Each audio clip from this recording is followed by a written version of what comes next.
After graduating for Les Leopold, he graduated from Oberlin College and Princeton University School of Public and International Affairs, MPA 1975. Les Leopold co-founded and currently directs the Labor Institute 1975, a nonprofit organization that designs research and educational programs on occupational safety and health, the environment, and economics for unions, worker centers, and community organizations. In addition to Wall Street's War on Workers, he is the author of Defiant German, Defiant Jew. He's also the author of Runaway Inequality and How to Make $1 Million an Hour, How Financial Elites Get Away with Siphoning Off Americans' Wealth. Next, The Looting of America, How Wall Street's Game of Fantasy Finance Destroyed Our Jobs, Pensions, and Prosperity. What can we do about it? And The Man Who Hated Work and Loved Labor, The Life and Times of Tony Scotty. I missay his name. All I know is I best know him through Pete Seeger, and that's not a bad reference. Oh, and maybe Arlo Guthrie a bit, but anyhow, I think Pete Seeger mostly. Anyhow, Les, I'll give it over to Patrick too. Patrick needs to, I'm going to spotlight Patrick in here. Sorry, my apologies there. And thank you, Patrick. Thank you. Thank you, Stephen. And Les, welcome. Thank you for joining us. On our website, your talk is described. Les Leopold will confront one of the most urgent crises in today's economy, the growing insecurity at work. Drawing from his latest book, Wall Street's War on Workers, Leopold will explain how financial elites have reshaped corporate behavior to prioritize shareholder profits and executive pay over stable employment, decent wages, and community well-being. Leopold will examine the mechanics of mass layoffs, not as unfortunate accidents of the business cycle, but as deliberate strategies fueled by Wall Street's relentless demands. He will connect these dynamics to runaway inequality, precarious work, and the erosion of labor rights. He does not stop at that critique, however. He will outline bold policy solutions and grassroots strategies to curb Wall Street's influence, strengthen labor protections, and rebuild an economy where workers come first. The analysis that he gives us outlines a shocking shift in how corporations are controlled. 6.3 trillion in stock buybacks between 2010 and 2019, which he says, William Lazonick, the leading researcher on this, called a license to loot and legalize stock manipulation, and something that can only be described as predatory value extraction. So he shifts our focus of monetary reform to the corporate form, to SEC regulations. Maybe we'll hear about the role of the consulting firms. Maybe we'll hear more about the role of private equity in driving these trends, how this leads to monopolizing and how the monopolization within the Wall Street sector has contributed to that, and the role of central bankers in quantitative easing. The story he tells of the dismantling of the blue wall for Democrats is nothing short of shocking. And it leads us back to thinking about which types of monetary reforms outside of bank reform can help us put the genie back in the bottle and return corporations to serving the needs of the community and not the needs of their upper level managers who are betraying workers, the community, and their shareholders. Les, take it over. Wow. Well, as is my wont, I'm probably going to deviate a little bit about that from that wonderful description. A lot of what you described can be found in my book, and I think it's being discounted enough that everybody can afford it. But I want to start off with the question that's been troubling me for quite some time that I'd like you all to help me on, which is 38 years ago, Representative Dan Rostenkowski out of Chicago, I believe. He was head of the House Ways and Means Committee, and he wanted to do something about private equity and corporate looting. What we're still trying to do, he wanted to put a stop to corporations corporate raiders, as they were called then, buying up companies with borrowed money, putting that debt onto the corporation. And then, of course, taking a tax deduction on the interest payments. And he says, what are we doing here? He said, not only are we subsidizing it through the tax code, but we're killing workers' jobs at the same time. And of course, his base had a lot of labor union people in it. So he tried to raise the issue. He got clobbered for it. So here we are, 38 years later, trying to do the same thing. So I want to ask, why haven't we succeeded? I think that is the question of the day. We have brilliant people actually on this call, like Ellen and others, who can tell us exactly how the system operates now and how we're being screwed. But I want to know why we have not been able to succeed over 38 years.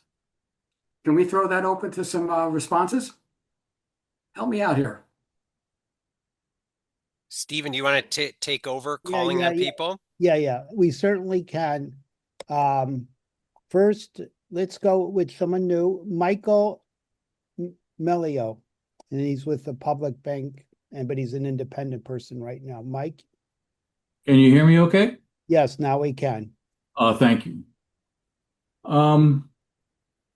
I've been working with the Public Banking Institute and also the Rocky Mountain Public Banking Institute for some years. And one of the things I find in almost all presentations about this great divide between the haves and the have-nots, the wealthy and the banking sector, the private banking sector, and the rest of us, is no discussion or very, very little discussion about our taxes. When you consider that a deposit in a bank is a loan to the bank, you have to begin to ask yourself some serious questions about the depositing practices of all of our governments, city, county, and state. I did some preliminary research from FRED, which is the Federal Reserve Economic Database out of St. Louis. And over the past 30 years, from 1994 till 2024, the combined revenue of cities, counties, and states, not the national government, totaled about $35 trillion. And that is roughly the same amount as our national debt.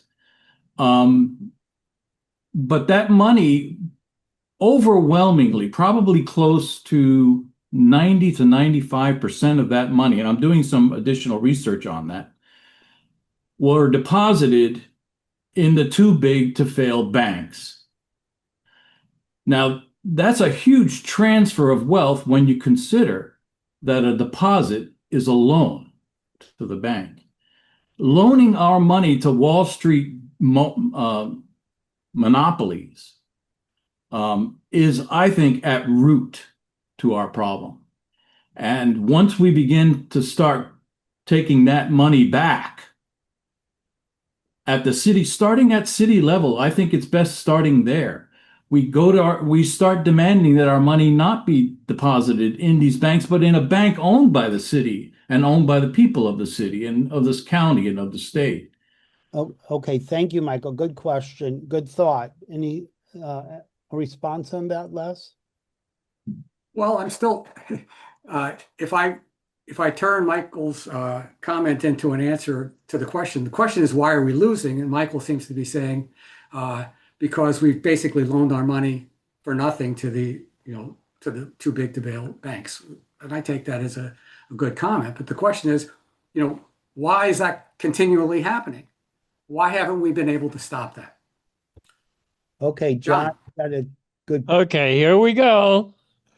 All the way back in Babylon. What? Can you hear me? Yeah. All the way back in Babylon, there was a little district of Babylon called the Radanites. And the Radanites were the ones who did the arbitrage of the gold-silver ratio, and they developed the capacity to dominate a civilization that did not have a noble king or ruler. So they did not succeed in Egypt very much because the Pharaoh was genuinely spiritual. So our problem is that learning how to control the culture so that nothing changes goes all the way back over 2,500 years. And the really interesting thing is that if you do the research, which Douglas and Kyla Gabriel and Michael McKibben have done to show where the real sovereignty is, then you can appreciate it. And I don't know if you heard my presentation last night, but that's why we have to exit and build. We don't get, we have no possibility from my point of view, and it's not like I don't support everything that's going on. Ellen knows that. But we don't get what we want until we ask each other what we want and commit to providing it to each other. And Adrian Kaminsky wrote a book called Fixing the System. And he quotes Jefferson. The idea nearest to my heart is that the people would provide the functions of governance to each other. Full stop. Thank you. Thank you, John. A response? Ellen, Okay. what can I say? I mean, that's, Yeah. that kind of answer I hadn't anticipated, but It's I'll do good. my version of that in a little bit. I want to Okay. hear from Ellen. Hi, Les. I love your books. You do a great job there. And it is a big question why we haven't succeeded. But it seems to me, for one thing, people really don't understand money. And so what we need to do, first of all, is get this information out. If we had a large enough movement, I mean, the Occupy Wall Street movement was quite effective in getting people to move their money out of the big banks into smaller banks. What it didn't do was get the state's money or the local government's money out of the big banks, and that it was actually the beginning of the public banking movement, or it was the fire that got it going. So it seems to me, first of all, we need another crisis. I hate to say that, but like in the 1930s, the things that the government did, that Roosevelt did, you would never be able to achieve in ordinary times when things seem to be going okay. But when you have a disaster on your hands, or when you have a war on your hands, then politicians are much more open to create alternative solutions. But also, people just need to understand how money works and why the system is not working for the people, and what solutions could make it work. So it seems to me we're on the right track. We're getting information out there. And this whole movement is growing, the whole movement of we need to change the money system for the benefit of the people.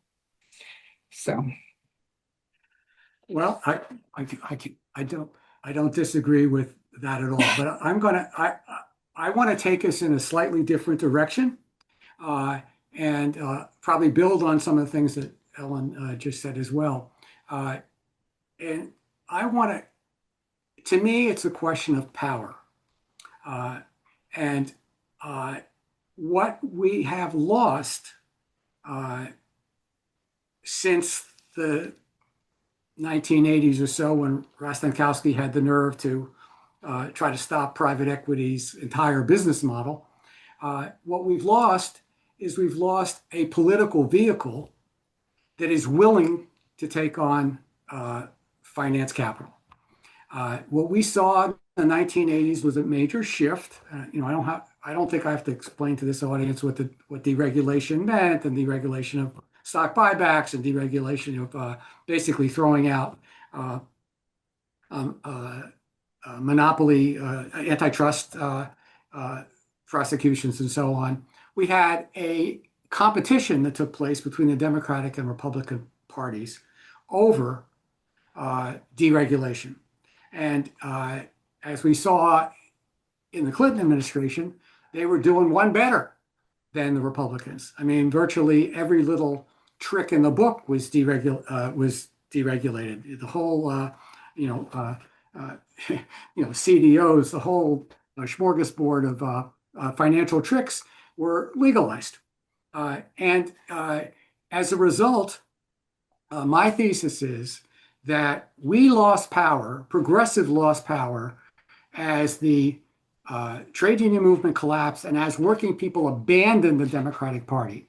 Because the other side, and this is the side that I've become incredibly interested in, the other side of all this financial looting, which, you know, I don't have to tell this group how it works and how deep it goes into our economy and all the terrible things that result from it. The other side of it is job insecurity.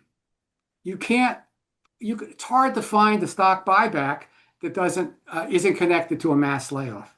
It's hard to find a private equity buyout that isn't connected to a mass layoff. And those people who went through mass layoffs turned on the Democratic Party. And I'm going to try to make that case for you. But first, we've got to answer this question. It could be, so when trade unions became dramatically smaller from 35% of the private sector now down to 6%, 5.9, the Democratic Party lost its base and we lost our base as progressive reformers. The kind of people that during the New Deal would have been working with the government and trade union leaders to build a mass base for traumatic reform. We lost that. But there are two possible explanations. One is the economic explanation. Maybe it was the job dislocation, but it could also have been social issues. Maybe the Democrats just became too liberal on women's rights and abortion and gay rights and immigration and so on. So I had to. One of the things I did in the book is I had to get to the bottom of that and convince myself what was the underlying cause for the exodus of working people from, especially white working class people, from the Democratic Party. So there are all these long-term surveys that are done of voter behavior, and they ask like 120 different social issue questions, and we looked at them. And we zeroed in on 25 of the most divisive possible issues you could find. And it turns out from roughly 2000 to 2010 up to 2020, the white working class in particular, defined as the bottom 2/3 of the income distribution and no four-year college degree, that group became more liberal on all those questions. And the one that stands out to me the most is on immigration. There's a question in this survey. This is the language they use. Are you in favor or oppose granting legal status to, quote, illegal immigrants who've been here 3 years, paid their taxes, and have not committed a felony crime? In 2010, 33% of the white working class supported that position. By 2020, it was up to 62%. Hard to call, and the same thing on gay rights and just about everything except guns. You could see a gigantic progressive trajectory. So that put me over to let's look at the job dislocation that we know comes from all the financial looting that's been going on.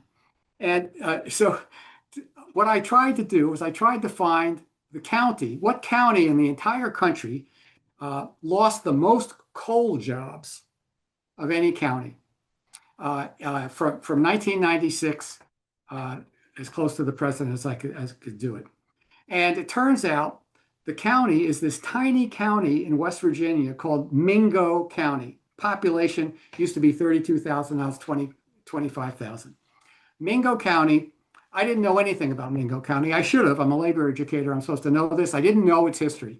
That's the county Mother Jones got involved in to support the coal miners. There was a huge, before World War I and right through World War I into the early 20s, there was like a war going on there. That was the place that the United Mine Workers was trying to organize and to form itself. The state government, the federal government came in with troops to stop the war. It was basically put under siege all the way till the New Deal. Once Roosevelt lifted the siege, that county rewarded him with virtually all their votes. So I wanted to see what happened. That county lost 3,000 out of its 3,300 jobs, 3,000 coal jobs between 1996 and 2020. I wanted to see what happened to the vote. Alfonso, can we go to watch this? Okay, let's click the first one. This is Bill Clinton in 1996. He got 70% of the vote. Now watch what happened since 1996. 2000, down to 60, 56. Obama, 42. Obama again, 28. Clinton, 14. Biden, 14. Harris, 12%. 70% to 12%, 3,300 jobs to 300 jobs. I thought, whoa. Okay, thank you, Alfonso. Everybody see that? We're going to go back to the full screen. Thank you. So the next thing we did was, is this also perhaps the case in the key blue wall states of Pennsylvania, Wisconsin, and Michigan? So we looked at the county layoff. There was a great database that existed from 1996 to 2012, and then Obama shut it down during an austerity drive. It was called the Mass Layoff Database. And it turns out during that period, there were 20 million jobs that were lost in a mass layoff. And that's 50 or more people laid off at one time and out for at least a month. And you can imagine how devastating that is to a small community. A plant goes down, you and 1,000 of your coworkers lose their jobs, and now you're scrambling in a place that doesn't have very many jobs to try to find, you're competing with all your neighbors and friends to try to get that last job at the dollar store, at the prison, orderly at the hospital, and so on. It's devastating.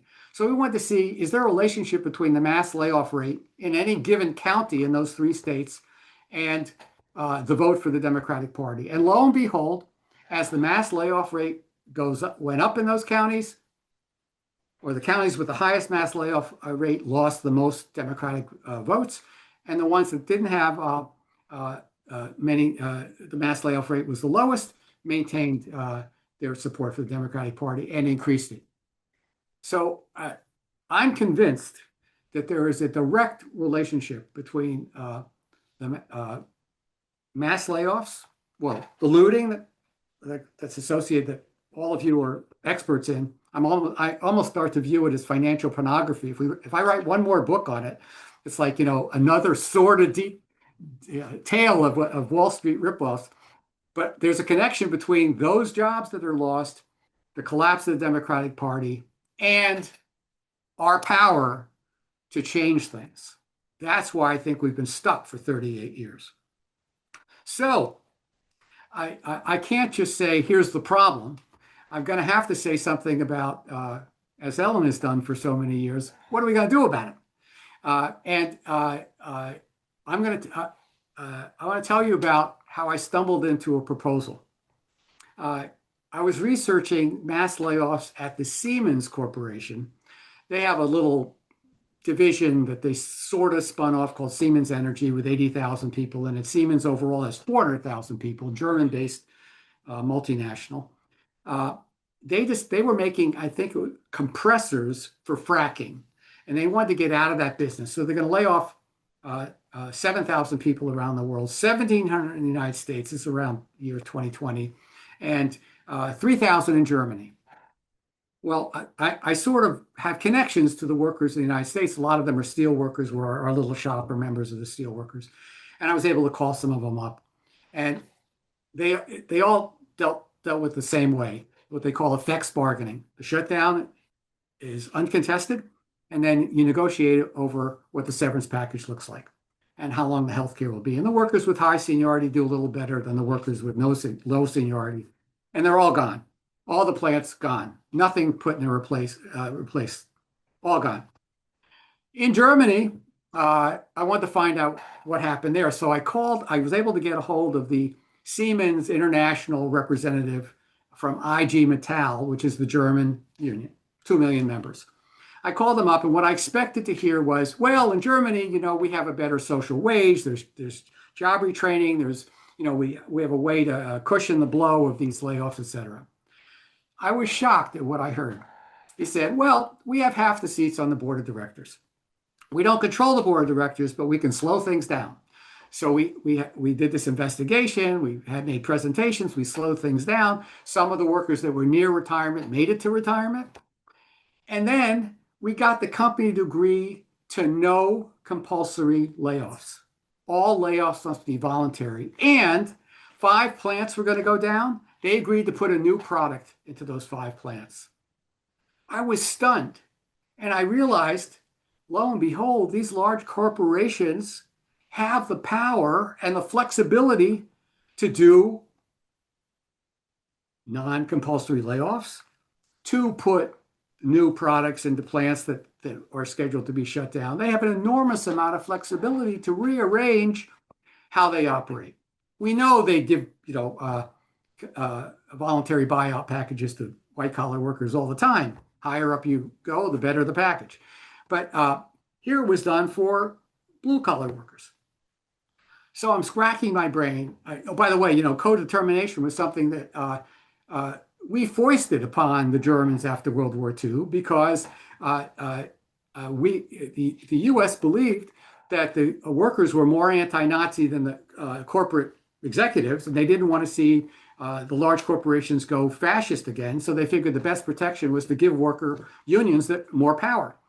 Anyway, we don't have that in the United States, and we're not going to get it anytime in the future. And I don't even think it's a big demand on the part of labor unions. But I'm trying to figure out where's our leverage. And it dawned on me, I don't know how or why. And I thought, well, each year we give about $800 billion in federal contracts to corporations. I think 20,000 corporations. Most of them are very large. How about adding one simple clause that says, if you take taxpayer money, you can't do compulsory layoffs of taxpayers. All layoffs must be voluntary based on financial packages. One clause. I thought, wow, isn't that a great idea? That thing ought to really fly. Well, my coworker said, well, that's a great idea, but how do you know that workers or anybody would support this? And how do you know that they want that more than they want other things that they need, like raise the minimum wage or healthcare, et cetera? So we went into a very expensive partnership with the Center for Working Class Politics and Rutgers University and YouGov. And we designed a survey of 3,000 voters of Pennsylvania, Wisconsin, Ohio, and Michigan. 3,000, so it's a big survey. And one of the questions we asked them was whether they supported or opposed this item. By the way, this entire survey is just coming out now. And if you join my Substack, Les Leopold at Substack, it's free. We'll post it up there in the next week sometime. Anyway, so we're going to show you the question that we asked, and we're going to get you to answer it and see what we come up with.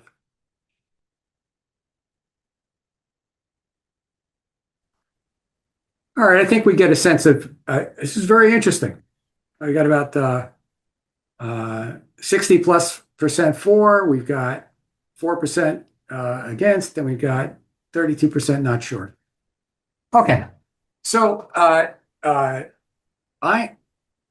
we could spend a lot of time finding out what people are uncertain about, or et cetera. But let me tell you what happened in the survey of these 3,000 voters. It wasn't all that different than this survey. It was somewhere in the mid-high 50s for 15-18% against. The net support for minus against was like 41%. And by the way, this is a proposal they never heard of. There was no lead-in. This wasn't a group of financial reformers. This was just they had never seen this before until it popped up in their survey. Okay, so the next thing we did was we said, okay, this is going to be opposed we turned it into a ballot initiative because in Ohio and Michigan, you can have ballot initiatives. And we said, would you support this as a ballot initiative, et cetera. But then because we had 3,000 voters, we could break them into smaller samples. And one sample got one kind of corporate response that said, basically this is socialism and you're out of your mind if you support this. And another one got a corporate response that said, this is going to have all kinds of unintended consequences and lead to job loss and corporations moving away and all that kind of stuff. And support went down, just as we expected. And then in a third group, or third and fourth group, we had a response to the corporate response, which basically said, look, this is perfect freedom. They can lay off all the people they want to lay off whenever they want, but they can't do it if they're taking taxpayer money. If they're taking taxpayer money, they can't do it. If they're not taking taxpayer money, they can do what they want. Support went right back up again. So it told us that this could be a heck of a fight at a state level, or God forbid some congressman had the guts to put a bill forth at the federal level. It's kind of hard. It's not that hard to make a case for. Anyway, during Q&A, if you want to go into this more, I'd be glad to. But I want to get to one more critical part of the survey. Well, the other thing we did with this particular issue, there were 25 issues that we asked people to evaluate. And we used a survey technique called max differential. If you just give people 25 policies to evaluate, they're just going to put, certain number next to them, and they're not going to compare them. They're just going to do them one at a time.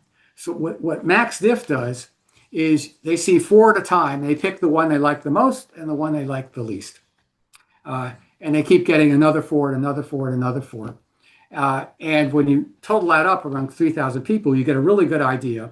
And basically, we could rank them from 1 to 25. Tied for number 5 was this proposal. This proposal they never heard of. So that tells me that there's a lot of job insecurity out there, and they want to do something about it. And and it was interesting, proposals that were more abstract about, creating new jobs, et cetera, that ranked much lower because people just don't believe it. They've heard that for how many years, and they're still going through job insecurity. Okay. Next step was I call this a political Hail Mary. I got our partners to agree to let me put this in there. I had this feeling, well, there was one part of the survey that dealt with Democrats versus independents running on exactly the same issues. And we kept switching the issues.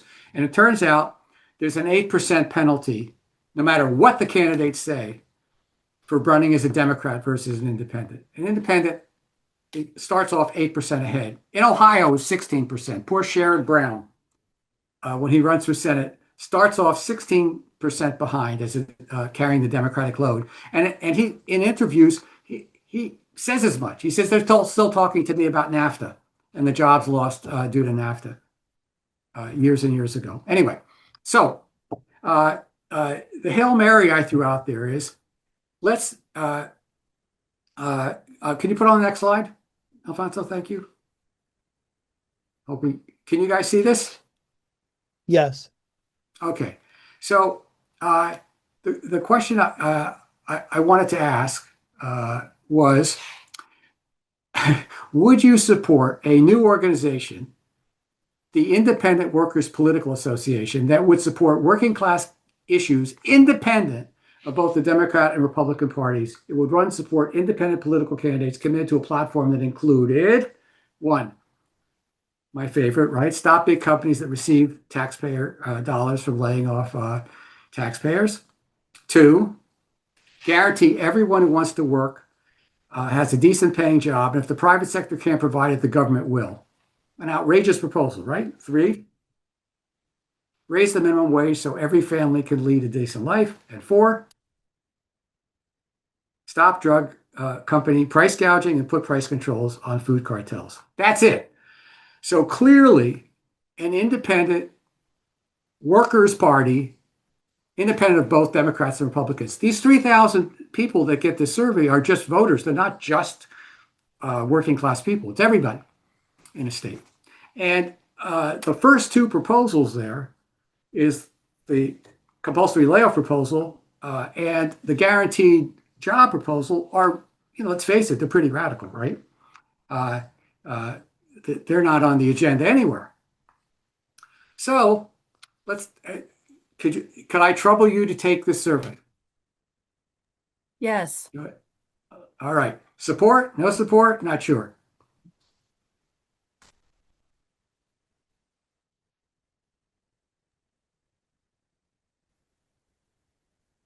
This is pretty mind-blowing. Well, we got 44% participating so far. And maybe the other folks.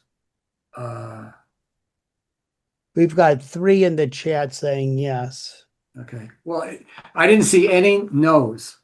A couple not sure's, but I didn't see any no's. All right. Let me tell you what happened when we did this in the survey. I mean, I'm impressed that so many of you that everyone's for this. Actually, it's kind of mind-boggling because I can tell you the next book I'm writing is basically all about this survey and about what we found. Just about got a draft together. But there's a lot of resistance to this idea because there are 2 basic arguments that come up. One is that you can't have third parties in American politics because of the winner-take-all system, and that anybody that's pushing this is wasting their time. And the second argument is that the Democrats actually can be reformed. We just have to, we can do it through fusion. We can do it through, new candidates like AOC and others like that. If I'm in that milieu of sort of progressive Democrats, they'll shut me right down. Matter of fact, they won't even invite me. They don't want to have this conversation. So one of the reasons we did the survey is I was curious whether or not I am living in a fog or whether or not there's real support.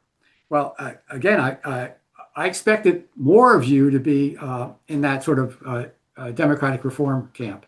And that just tells me how far the Democrats have drifted away from what you believe in, which is pretty remarkable. So we asked these voters. Here's what we got. 57 to 58% of all the voters of these 3 states, of these 3,000 people, supported this proposal with those radical planks. It was the lowest state was 56% Wisconsin. The highest, I think, was 58% in Michigan. It was all between 56 and 58%. Over 70% of the voters 30 years or under supported this proposal. Every single demographic group that you can think of, except the top 2 income groups, had 50% or more for this proposal. Every working class category, every ethnic category had overwhelming support for this proposal. So the problem I'm facing is, well, how do we get there? We have a webinar.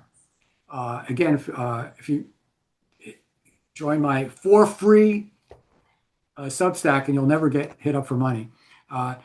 We have a webinar with Sean Fain, the president of the United Auto Workers, on Tuesday evening, 7 p.m. Eastern time. It's an hour long. He's going to talk a bit, and we're going to have a little coming out party for this proposal. But as I've been working on the book, I realized, the basics aren't there. The basics is there's got to be a working group of unions that want to pursue this. If they created this organization, I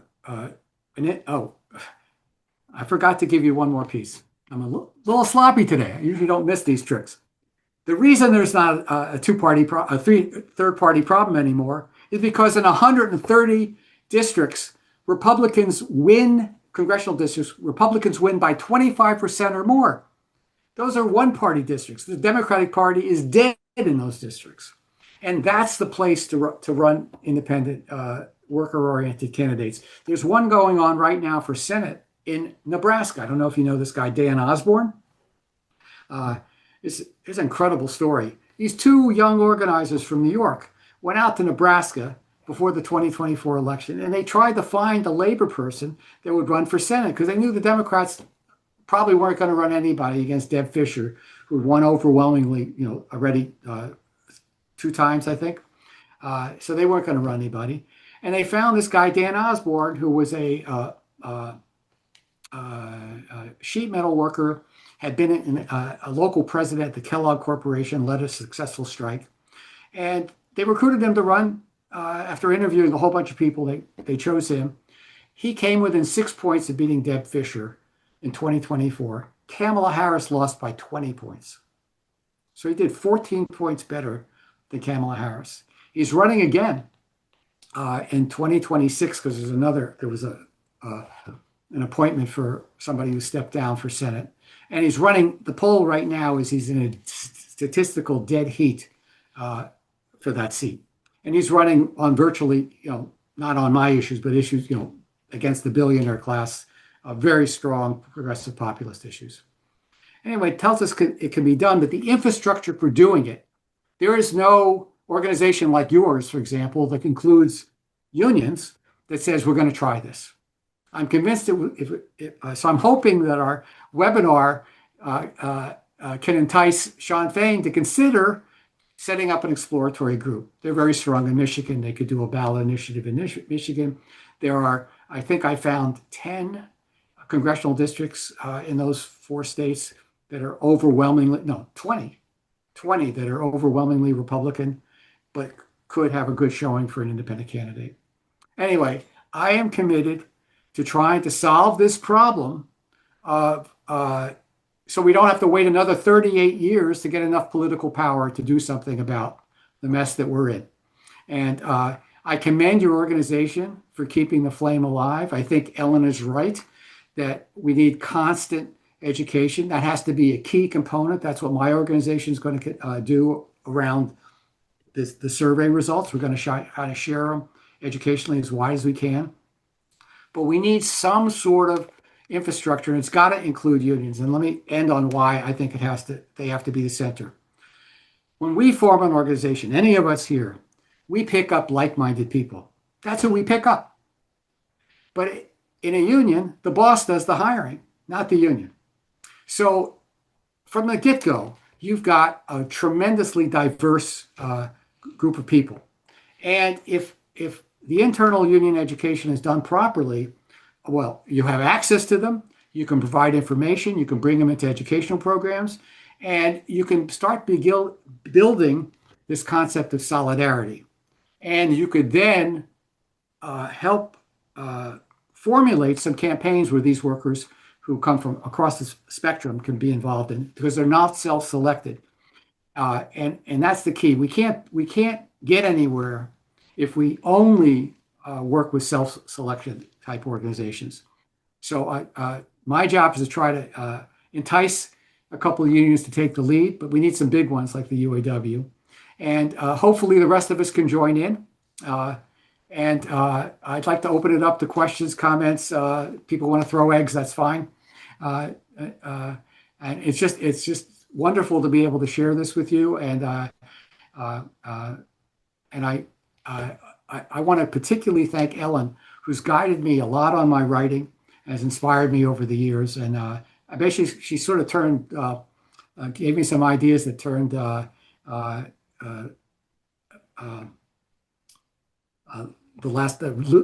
book I did on inequality, runaway inequality. She basically turned it into a bestseller. So thank you, Ellen.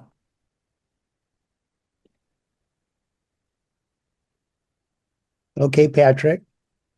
So Les, you're singing my song. I've spent the last 10 years doing this work. I joined with a group of people. We had, in the end, 12,000 people working. We collect 580,000 signatures in Michigan. We raised $18 million and we passed a constitutional amendment and we ended partisan gerrymandering. We had Trump supporters, independent supporters, Democratic supporters, and we did not do what the Ohio Democratic Party chair did. We did not let the Democratic elites control our proposal. He later came to our meeting and said they made a mistake. They let the fox guard the chicken coop. They passed a proposal that was gutted, and they've had to do 2 more ballot proposals. We are now doing in Michigan, well, then I joined with the One Fair Wage Coalition nationally, which is nonpartisan. We collected signatures 3 times. We got it ready to go to the ballot, and they passed it and amended it and gutted it. And then we went to the Supreme Court and got that ruled unconstitutional. The reason I'm telling you my story is that One Fair Wage was remedying a gap. The Democratic Party didn't keep workers in a livable wage. They did what Bill Clinton said in 92 is unforgivable, which is you work a full-time job and you live in poverty. And so we had supermajority support for that. We finally got a Supreme Court decision allowing 3 ballot proposals, all of which have been thwarted by Republicans doing illegal things, to take effect. And 3 weeks before it took effect early this year, 7 Senate Democrats and Governor Whitmer, Democrats, neoliberal center-right Democrats, gutted the proposal, violated the court's ruling, and left $3.49 an hour sub-minimum workers at their poverty wages. So we had a gutting by a party that was not in unison with 78 to 80% of their voters. Every one of those Senate Democrats in the state Senate and Governor Whitmer had joined our suit in the Supreme Court that won to give the pay increase. So they betrayed their own statements. They joined the brief. They acted unconstitutionally. The other thing that happened in my district, which is Congressional District 8, where Alyssa Slotkin was elected in 2018, the most money spent in any district in America, she was asked to participate in the House to support the agenda that got Biden elected in 2020. That included strengthening union democracy. It included the One Fair Wage proposal. She expressly endorsed it at a big press conference. It included paid sick leave, and it included various other protections for workers so that they could be at home when their baby is born or when they have to care for an adult, an elderly grandparent. So Alyssa Slotkin got elected on this agenda. So did Joe Biden. It came from Bernie Sanders. It was negotiated so Bernie would endorse Biden. And then Alyssa Slotkin, who is now our U.S. Senator, joined the We Are the Problem caucus. That's what we call it. And she lobbied against and helped Joe Manchin gut One Fair Wage, helped gut the union protection for union workers. So she also said we can't afford paid sick leave. We can't afford to be home with your baby like all the other OECD countries. So our very person we put in office did the gutting operation. So what are we doing now? We are putting an army in the field to get ranked choice voting, because without ranked choice voting, you cannot have progressive candidates that can pressure the people who turncoat on you and get elected promising to help you and then turning around and gutting you. And so what voters are asking for is not necessarily to be independent as a third party and fall into that third party trap. What they're asking for is to fix our broken electoral system. They want to see campaign finance reform, which we're putting on the ballot in Michigan this year. They want to see alternate voting rules, and they want to ultimately have the Supreme Court not taking over our government and authorizing anything the executive wants, something that the Biden administration opposed, even though it's essential if we want to retake control of the ability to protect unions through the NLRB. So you are singing my song, and the people who are the base of the party who make Democrats win in Michigan, and I know this is true in Ohio, I have a lot of experience there too, and also in Pennsylvania where I used to work and have a lot of contacts. The base of the party are the people who are their non-traditional allies, who they took for granted and who they've massively hemorrhaged. Last thing I want to mention, and I'd like you to comment on all these betrayals, because Kamala Harris sided with her brother-in-law who opposed giving contingent gig workers in Uber and Lyft protections. Right. It's been banned in most of the EU countries. The voters had polled 84% in support, but he was on the money train making money off of Uber, basically stealing from their drivers. Kamala Harris got on board with the Uber people, stopped using populist rhetoric. She had spent 6 weeks advocating for that type of policy. And then the money people in her family and in her inside big donor network shut her up, and she immediately, and there's a brilliant analysis of every word that came out of her mouth at press conferences and speeches. And she went from populist economic rhetoric to being shut up by her big money people. And so I'm just laying those things out because this is why your approach is so useful to those of us who've been getting our head kicked in for so long. Well, we should definitely have a conversation. I'm at lesleopold@aol.com. And by the way, anybody wants that report, and if you don't want to go to my Substack, just send me an email at lesleopold@aol.com, and I'll make sure you get a copy of it. But we should talk about, I don't know enough about Michigan to, really be involved in anything, but I'd love to pick your brain about how we could get something going. But I just want to point out one tension in what you said. On the one hand, you said people don't want something independent. On the other hand, you just went through a litany of Democratic Party betrayals from Harris on down.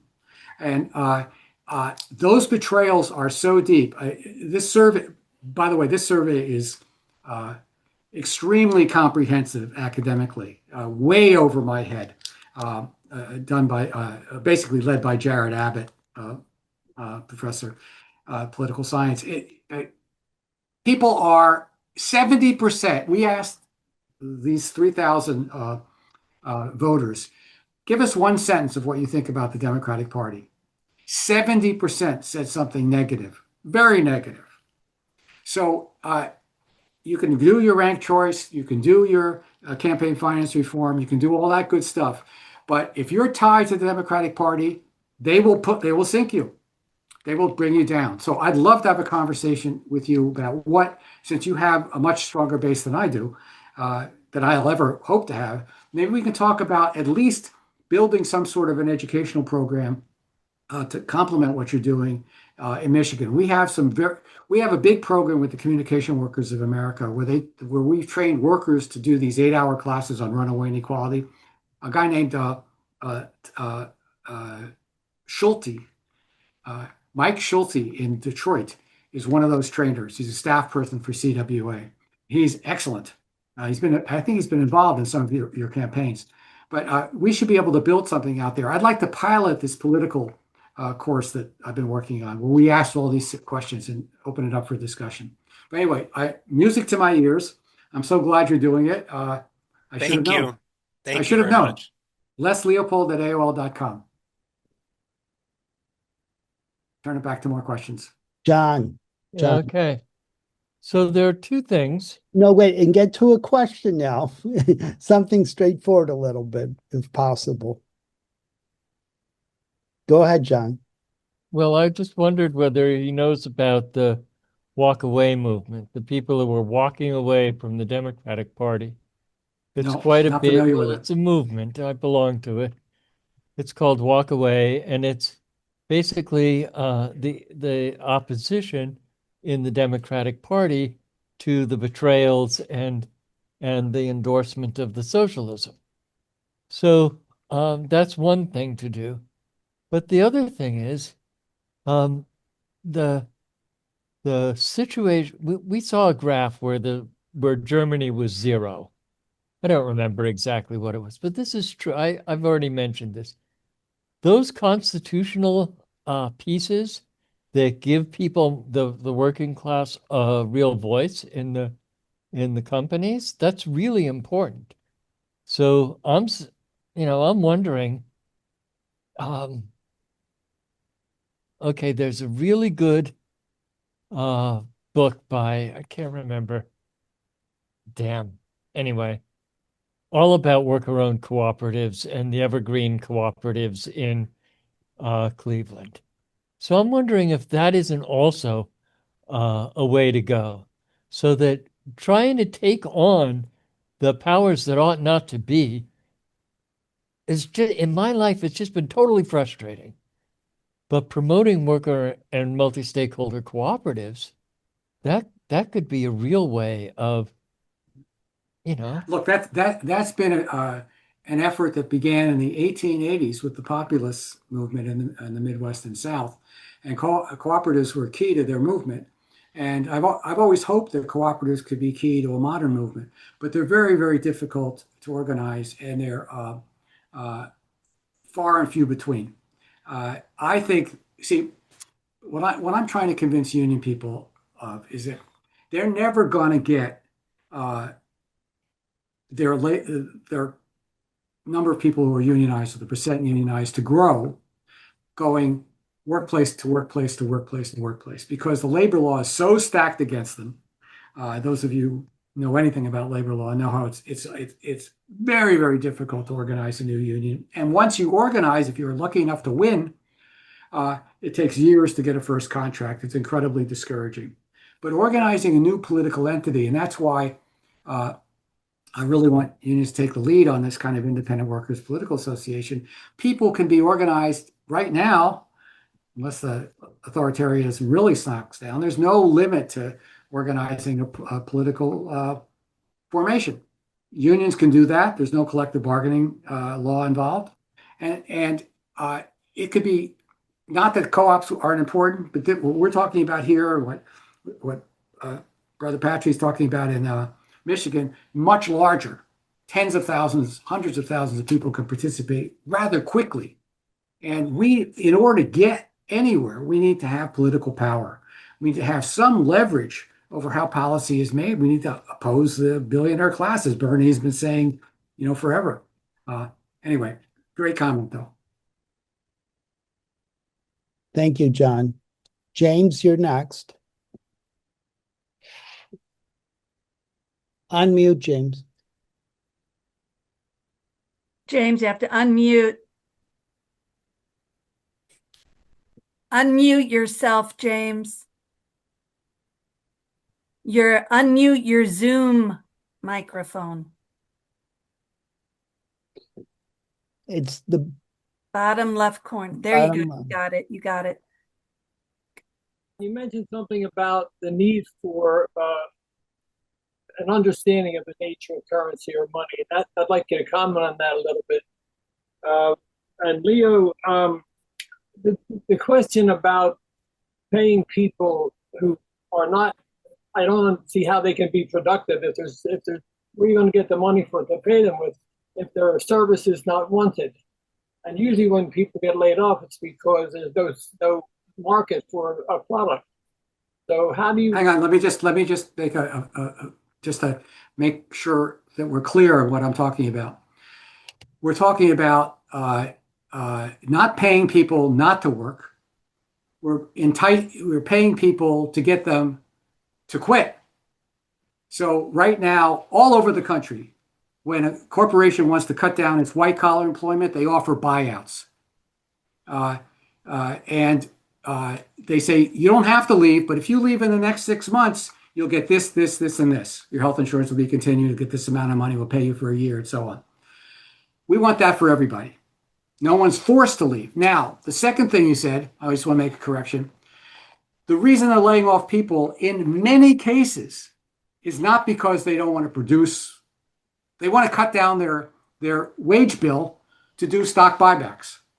It's not like they're not making money off of those workers. It's that they want to get the cash flow to go into the marketplace, buy back the company's own shares, boost the price of the stock manipulation, as William Lazonick would call it, and therefore enrich the people who are paid by stock options, i.e. the executives, and the investors. So I don't think this has much to do with, you're not paying people, you're not doing feather bedding.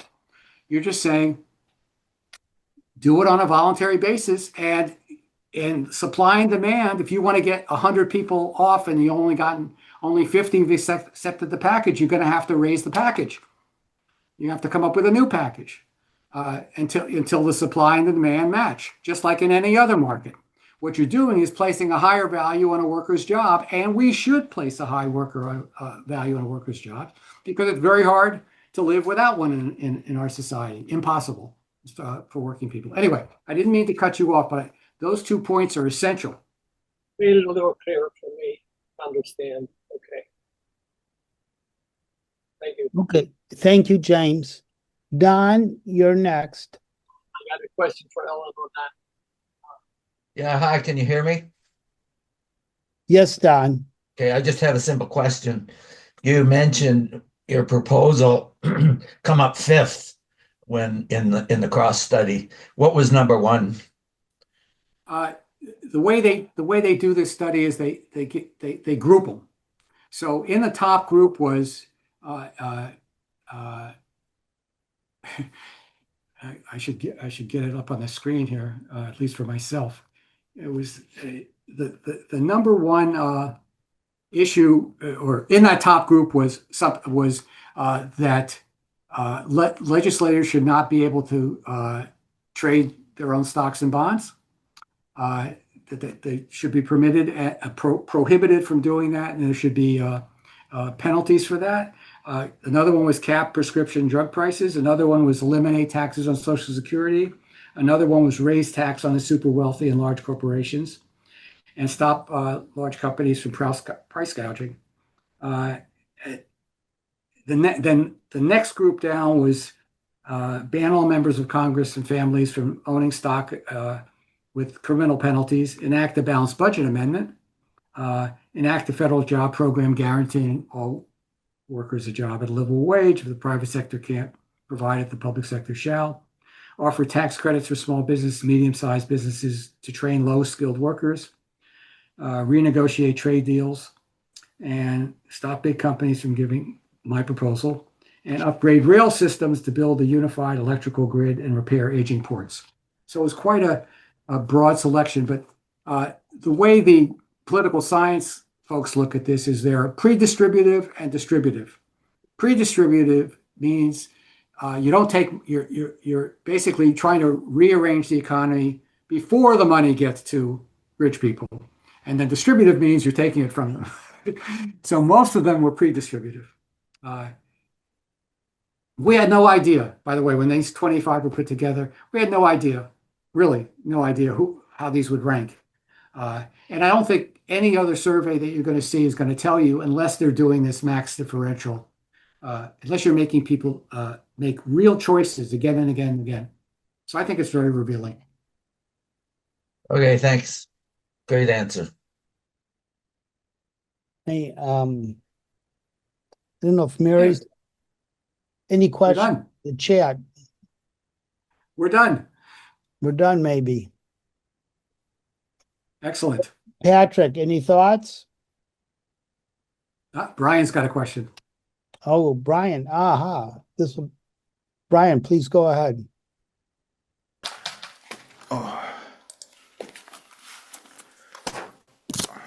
Sorry about that. I've been working outside and listening.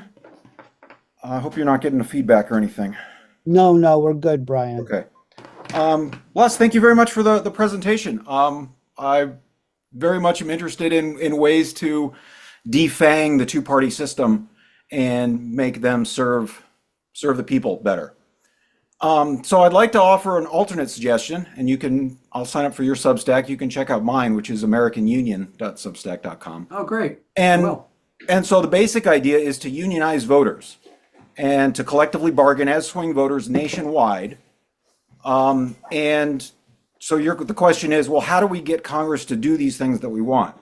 And the answer is to write down exactly what we want, write a piece of federal legislation, and then make the deal with Congress. Pass this before the election, and we let you keep your jobs, or you refuse, and we're going to kick as many of you incumbents out of power as we can. Republican, Democrat, doesn't matter, but instead creating our own metric, whether or not they enact our legislation. And so my model involves starting a legislative assembly so that we, the people, can essentially create a parallel Congress that writes policy, because Congress has been dropping the ball for decades and decades. You know what's great is I just love this kind of expansive thinking. It's actually what makes so many of you and your organizations uh, uh, so interesting and so compelling. Sign me up, Brian. I mean, if you can pull that off, great. Okay. Well, I'll drop a couple links in the chat. And please do. I got you. I wrote down your email. Yeah, I jotted it on a piece of wood. Great. We're trying to achieve public banking. We have that wonderful model in North Dakota, and it's amazingly it's remarkable how many so-called progressive Democratic Party leaders run the other way as soon as they hear Ellen make the case, because they know it's right, but they're going to lose all their corporate funding. Well, and we saw the same thing sort of in reverse with the crypto stuff this year, right? They know that going along with the crypto scams will trickle through to their campaigns, and so they're willing to make deals with the people who will help them decide elections. And so that's a really good line. Actually, what trickle down is really about is politicians trying to get some of the wealth that trickle down to them. Or trickle through. Anyway, look, this is an enormous problem that we're facing. We have a political vacuum because you have all these working people who don't have a home. They know the Republicans are not really, most of these people I'm talking about who have left the Democratic Party are not your gung-ho Republicans. There's a big swing group. 40% of Trump voters, when you see this survey, 40% of the Trump voters supported this Independent Workers Political Association. I mean, that's of all Trump voters, not just working class Trump voters. So there's a vacuum. Yes. And unfortunately, politics abhors a vacuum, and it can lead towards demagoguery, authoritarianism, and even violence. Yes. And so I just want to encourage all of us to keep our eyes open for opportunities to build something new. And I'm an empiricist. What works. If whoever can get anything going. I mean, I have my ideas about how to do it, but I'm wide open to all the rest of you as you try to move the ball downfield. I'm tired of going backwards. I'm getting a little long in the tooth, so I got to speak my mind. Maybe a year ago, I would have done a straight talk just about the book, but I've been radicalized by this survey. It blew my mind. I did not. Here's what I'll leave you with this. I believe that working people in general are way more progressive than the media portrayals of them as these Neanderthal, right-wing populists. That's number one. I think they're more progressive than many progressive activists that have been playing footsie with the Democratic Party all these years and are afraid to separate because they have access, they have influence, right? You probably see that all over Michigan. They want to lobby and wheel and deal and try this kind of gambit and that, and they're falling behind working people who want bolder program. They want to see somebody step up and really protect their jobs and livelihoods. So I leave you with that. Let's see what we can build. And I just tremendously thankful that you gave me this opportunity to froth at the mouth here. It's great to see you guys again. Well, you can froth for everyone else. You can join in on Tuesday, the 30th, and you can go to Wall Street's War on Workers, Google it, go to the Substack, and join that conversation for Tuesday. Yeah, I'll send another invite out on Tuesday to remind people. Okay. Great. No, I wanted to give it, Alfonso, you had a comment, and I want to hear. Oh, yeah. Well, quickly, I just wanted to appreciate Les for the presentation and the way that he not only focused on the diagnosing the problem, but also highlighting some strategies that we can apply. And to Patrick's point, I just wanted to bring to your attention, I don't know if you are familiar with Move to Amend, but we are a national nonpartisan organization that is pushing for an amendment to the U.S. Constitution to establish that corporations should not have constitutional rights and that should not be a form of free speech. We've been introducing this amendment, a proposal for 5 Congress. This is the 5th. and it's currently led by Pramila Jayapal with 65 congressional supporters and over 800 organizational endorsements, including a lot of worker unions like the National Nurses Union. So I would love to follow up with you maybe after this call. Oh, anytime. That's great. I didn't know about that. What's so great about these kind of sessions is I've just learned about three new organizing efforts that I really didn't know anything about. And I'm supposed to know about this stuff. So yes, we'd love to talk some more, Alfonso. And thank you for guiding me through the technical stuff. We would have been in big trouble if I was doing this on my own. Big trouble. No worries.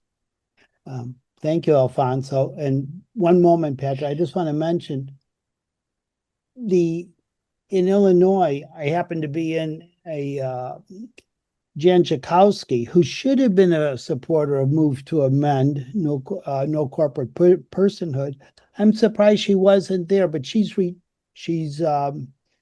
as Les says, a little long in the tooth, an octogenarian now, and so she's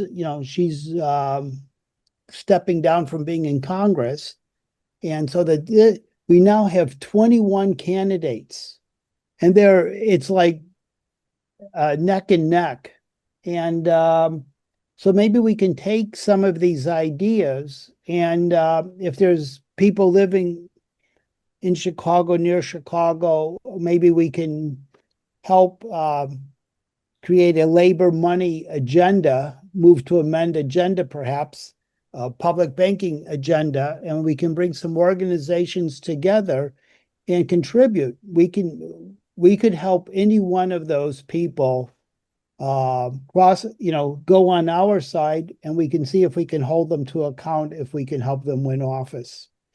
I know the district really well. By the way, this is the 9th, and I also lived in the 5th, which was Dan Rostenkowski, and I knew him too. And my parent, he had issues too. He was an old Democratic machine guy too, but I was very glad to hear that story too. And the present person from that district is Mike Quigley, who did not get support from the Democratic Party. He had to win on his own. But and I checked, he's not yet a Move to Amend supporter, Alfonso. So it just gets my goat how we can have, and so I'm going to try to, those are people I can think about in this conversation. But let's give it over to Patrick now. I'm hoping, Les, that you can make a pitch to this group about why dealing with people's desire to improve their ability to convert their wage labor into either higher wages, better terms and conditions of employment, or a bigger social wage is monetary reform. And there's a very strong belief inside of AMI and AFJM that we need to look at money as something to do with loaning money and banks. And I view money and monetary reform as including the rising debts in education, where companies are shifting to students this massive burden. And I've been embedded with Astra Taylor's group, the Debt Collective, and their campaigns that have been very successful to try to reverse that austerity process where we defunded education, we privatized, and then we loaded people up with student loans. We have a healthcare crisis of medical debt and unaffordable drugs, even in retirement, and unaffordable care for families, and massive number of uninsured. Abdul El-Sayed is running for the U.S. Senate in Michigan, and he's a Rhodes Scholar and a doctor and was medical director in Detroit. And the Democratic Party has opposed him. I think he can make it through the primary and win, but the effort to control healthcare costs and not serve up through mandatory insurance average Americans 55 million more to the healthcare companies is what came through Obamacare, and it was not affordable. It was unaffordable care. And the auto loans that people have been loaded up with, and then the predatory payday loans, we can't get any of these things on the agenda of the Democratic Party because they were on there with Joe Biden was Mr. MBNA. He was all about uncapping usury and letting them go wild. I watched working for the federal courts in Delaware at that very time while Biden was in the U.S. Senate, having him deregulate credit cards and change bankruptcy laws to load up families with debt. So is that monetary reform to deal with the wage side and how the vast majority of people get their money. And if you don't deal with that as monetary reform, what is monetary reform if that's how the vast majority of voters view it? That was my first question. I'll give you the second one so you can answer them both. The second one is, don't we have to really focus on election reform? And I'm mentioning the ranked choice voting because we've landed on that as the only choice to not make what you're proposing counterproductive. When we change the election rules and have a workers' party, if we have ranked choice voting, and there's other alternatives such as range voting, star voting. We had a huge debate at Unrig the System in New Orleans with all the voting groups, and we concluded ranked choice was the best. And it's in effect in New York City, as you know, and a variety of places. Without that reform, what you're proposing is actually counterproductive, makes it less likely Democrats would win. And then lastly, to Alfonso's point, many of the constitutional scholars I've worked with for the last 28 years, I was treasurer of Common Cause and debated Citizens United with the Democratic Party chair around the state with the person who won the case back in 2010. We don't think a constitutional amendment's possible, but we think it's entirely possible to change the jurisdiction of the U.S. Supreme Court, change the composition. It's happened six times in our U.S. history, passed jurisdiction limiting statutes. And without that, the Supreme Court has been on a tear to take apart these reforms. So election reform includes reforming SCOTUS. And we have had very little support within the established Democratic Party. They've been our opponent on election reform until we got a majority on gerrymandering because it benefited them in some states. And now they're flipping nationwide and going back to partisan gerrymandering. And they lost 5 seats in New York over hyperpartisan gerrymandering. People were so angry, 5 winnable seats. And then fusion voting, which you mentioned, the Worker Family Party literally put Governor Hochul on their back and carried her across the finish line so that they would have a less worse candidate. They actually won an election she was going to lose. So I guess my second question is, don't we really have to become very focused on election reform and the nuts and bolts of it, and not just the idea of forming this worker party? Because I'm all in on your proposal, but I'm not all in if we don't have the accompanying election reforms. Okay, so let me just deal with these 2 big ones that you've raised. I think the way to connect monetary reform to working people is job insecurity. I don't think it's complicated. I think virtually every financial maneuver that goes on ends up making jobs disappear. So I would concentrate on that, finding those links, showing those links, as opposed to a sort of gunshot, a broader, multitude of connections through debt, through this, through that. Because every time you do that, you carve down the population to a smaller and smaller group. Job instability, job insecurity is a massive issue, and everybody's afraid of it. Every worker, even if they have a job now and they're doing okay, they know that their corporation could screw them very soon. So I would connect the two, that power in the hands of the few in the financial sector and the way they run the game means they're gonna we call it financial strip mining. They're gonna strip mine your corporation and take your jobs away. So I would make a simple argument that way. Second thing, I do not believe you can get meaningful electric reform nationally without some sort of new political entity, because I think the Democrats will screw you when they feel like it, so I think at the very least they have to be run in parallel. And I don't agree that there's a spoiler problem if you run independent candidates like Dan Osborne in districts or in states where Republicans are going to win by 25 or more percent. There's no Democratic Party worth fusing with, even if fusion was allowed. They're just not there. They gave up the ghost a long time ago. They've just said, okay, we're not wasting money here. Those are perfect. I'm not saying do 50 of them at the same time, but doing 1 or 2 more on top of Osborne He set up a thing called the Worker Heroes Fund. He was trying to fund more working class candidates to run as independents elsewhere. I think that an exploratory committee of unions should just go take that thing over and say, okay, we're setting up whatever they want to call it, Independent Workers Political Association. I know actually polls well, but they can call it whatever they want to call it, and start recruiting dues-paying members at a very modest amount and start selling it to their own workers. We're going to support independent working class candidates. That will eliminate this Trump, anti-Trump division that they're so afraid of in the trade union movement. Anyway, I see that as a necessary condition, not sufficient, but necessary to get the kind of electoral reforms that you want. And I think the field is wide open for the monetary democracy people, which you all are, to say, money in the hands of the few, controlled by these incredibly callous, super rich people, is the reason your jobs are all so insecure. Anyway, that would be my wrap. What about I want to talk to you more. What about U.S. Supreme Court reform? Is that on your radar or not? No, it's all on my radar, but I'm asking where is the political organization that can build the kind of mass base you need to make something happen? What I'm trying to say is there's this enormous vacuum.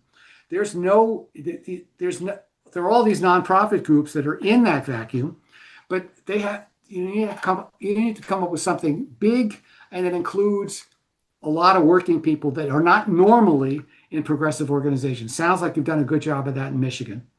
But you're not, you want to change the Supreme Court nationally, you're going to need a very big organization that has built loyalty and solidarity with its own members, and that the members have confidence that they can start to change the world and make it oriented to people instead of money.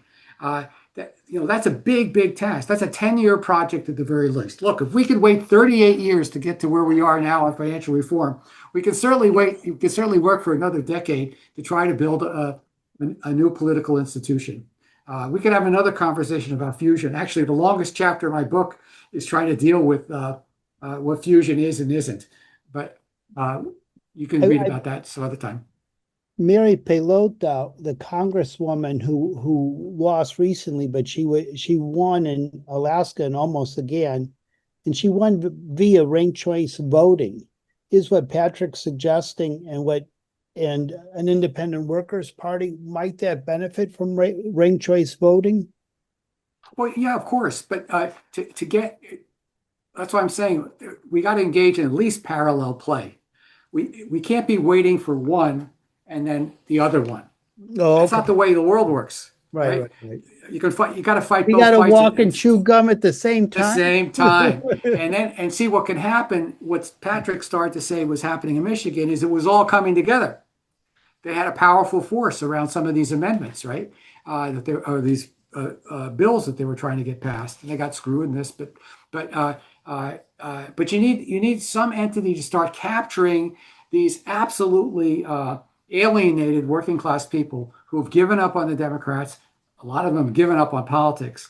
And you got to give them a home where they can see themselves. Oh, this is my institution. This is where I belong.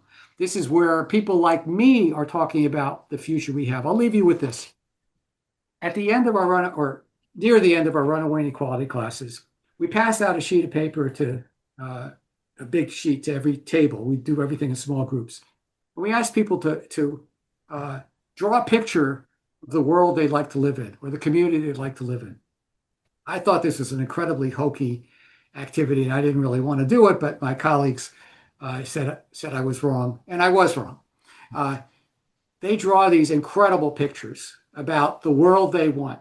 It's this decent, caring community with good schools, clean environment, decent jobs, the whole 9 yards. And they get up in front of the room, and each group shares what they've come up with.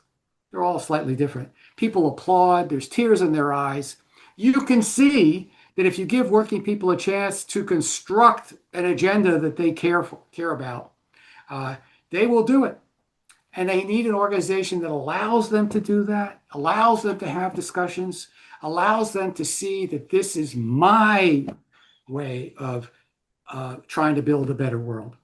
So until I see that happening, I think we're going to keep losing, despite these efforts that show some success. I think the other side's too strong. Can I ask you one more question, Les? And this is maybe separate from your focus, but we have in Michigan a rural organizing coalition that has united with the urban center city core coalitions.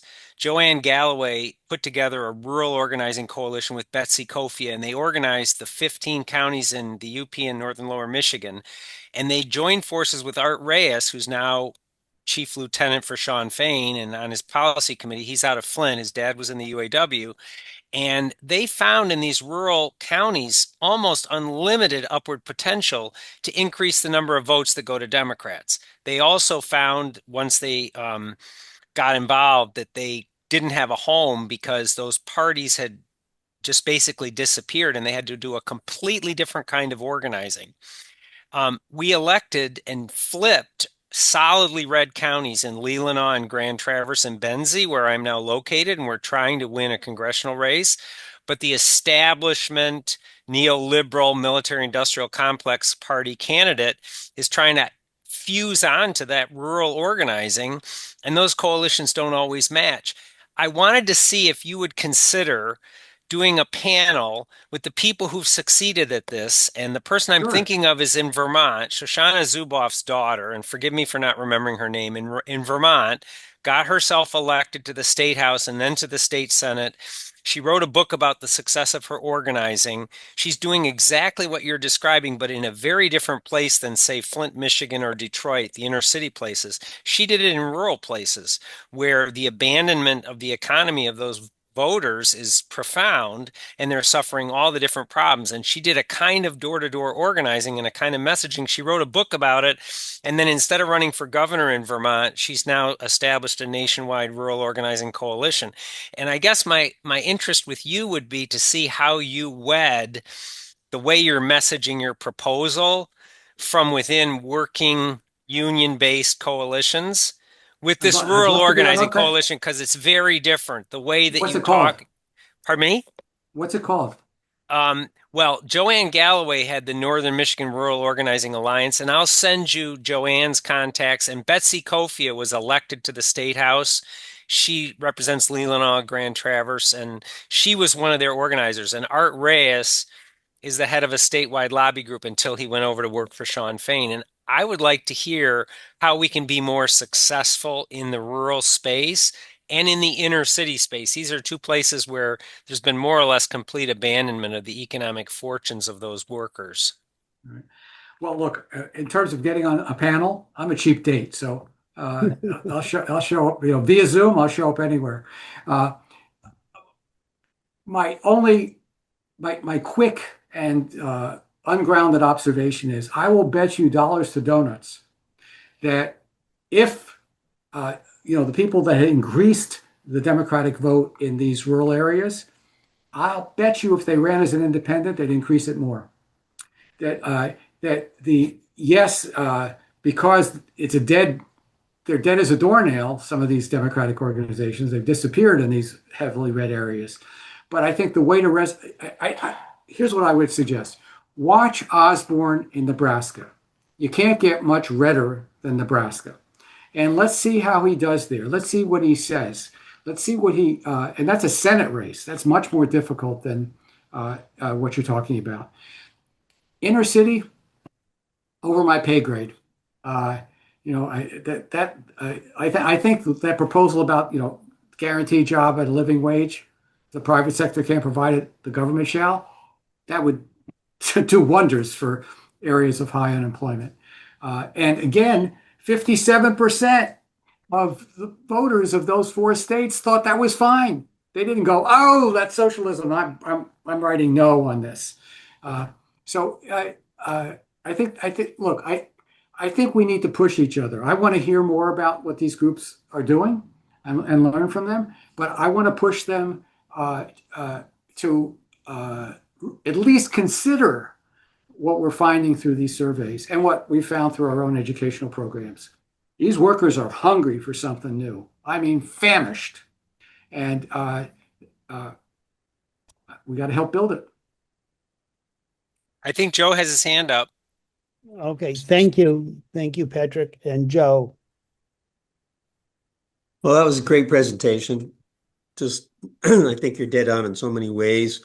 We're switching to the combination of American Monetary Institute and Alliance for Just Money. You're trying to switch to a more campaign-oriented approach. So you're a perfect person to have here today, as was Professor Robbins. We've also tried to connect with a lot of other sister associations to do the same. So all of this will be recorded and we'll be able to make it available to them. It's been terrific. I have two quick questions for you. One, that the reference to the guaranteed jobs and living wage jobs and other key things that people need. You and I are of the same vintage. Sounds very much like Martin Luther King's freedom budget. Economic rights, I think, is generally what you were offering there, economic rights. And I think that is a pitch that will make sense. It's a universal pitch. It's a class-based pitch. It's just for everybody. It's kind of like the Wall Street protest, Occupy Wall Street, where it was the 1% versus the 99%. And I think what you offered there is something like that. The second one I wanted to ask you about, I want to see if you have that, if you see that connection. And the second one I wanted to ask you about was Professor Robbins' commentary about taxes. Is that another opportunity for the campaign approach and for your approach? Thank you very much. Joe, you might have to go over what that Robbins's tax approach was. Well, he was just showing how, the tax system is incredibly rigged. Your Wall Street book probably refers to the deal that some of the Wall Street operators have, where they get to declare income as capital gains as opposed to income. But the whole system is rigged. The inheritance tax has been rigged, and so many things. Well, Joe, you just said it right there. I don't think you'll have any problem convincing working people that the system is rigged in behalf of the billionaire class. I think it's just, that's not hard. And I just add the financial strip mining to it. And, they use that money to buy the political system. And that's why you need a new independent party, because they bought and paid for the other two. The working title of the new book is "The Billionaires Have Two Parties. We Need One of Our Own." And I think that's going to have resonance. That's a good one. Actually, the freedom budget, I believe, is in Wall Street's War for Workers, or it's been in some of my Substacks. I'm getting forgetful now, but it's in one or the other. And it was a really interesting attempt, basically designed by Bayard Rustin, and King signed on to it, and A. Philip Randolph Institute was pushing it. It's interesting. It got crushed. It's a very interesting story, actually. It got crushed because of the Vietnam War. And Rustin did not want to break with Johnson on the Vietnam War. And so, he was trying to influence and nudge the Democratic Party. And then what happened is it just sort of ate him up around the Vietnam War. So he got separated entirely from the movement that was challenging the Vietnam War and challenging Johnson.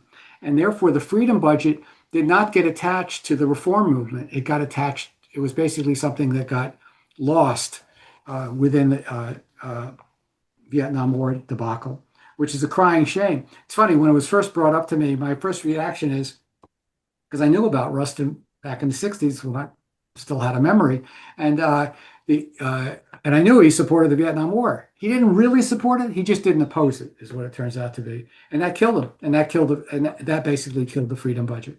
But it was really good. It's not that different from the platform. Just changed the numbers a little. Not that different from the platform I just put in the Independent Workers Political Association. It's a good. And it was based on FDR's.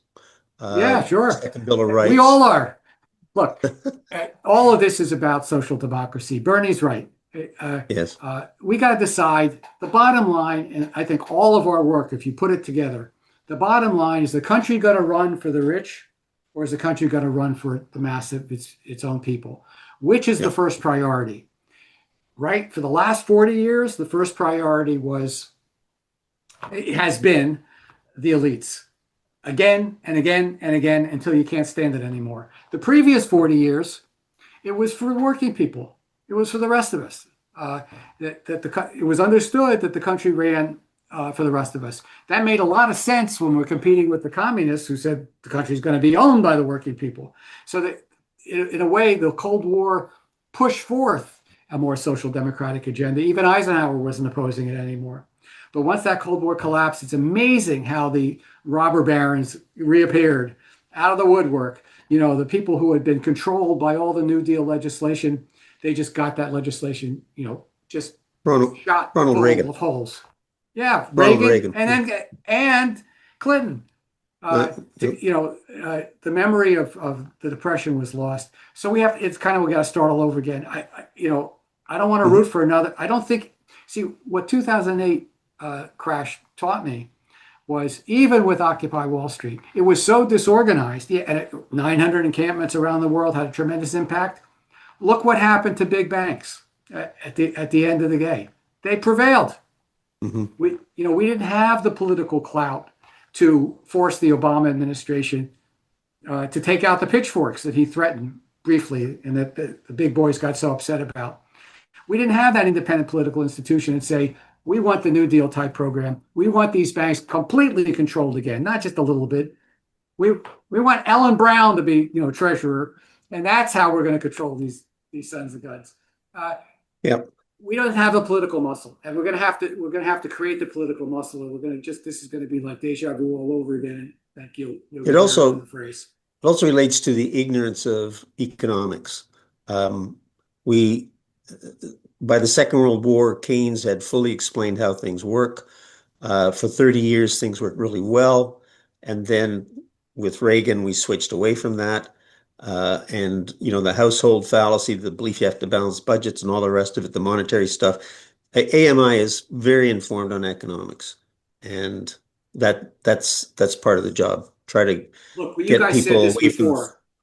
You guys have all said this in various different ways, but our job as progressive intellectuals or whatever the hell we are is to educate, to share, to spread. That's absolutely necessary. That's the idea grease that's going to help grease the skids for something new to emerge. And we may not be successful in building what needs to be built, but we help with its birth by doing more and more education. Every chance we get, we should do it. Yep. Thank you. Thank you. Yes, we're over time. There's one more. I start charging overtime. I've been using. Okay, I saw that. You're good for one more. Whatever you want. Okay, John. Let's. Okay, so Les, you said that you thought it was hokey to ask the people how they saw the ideal social future. Can you say a little bit more than that, because you sound just like me? In other words, if you ask people, what do you want? And they get excited about it, then the question is, okay, what do we need to do to have it? I'll tell you why I thought it was hokey. Our courses are designed in the following way. We put forth a provocative question. And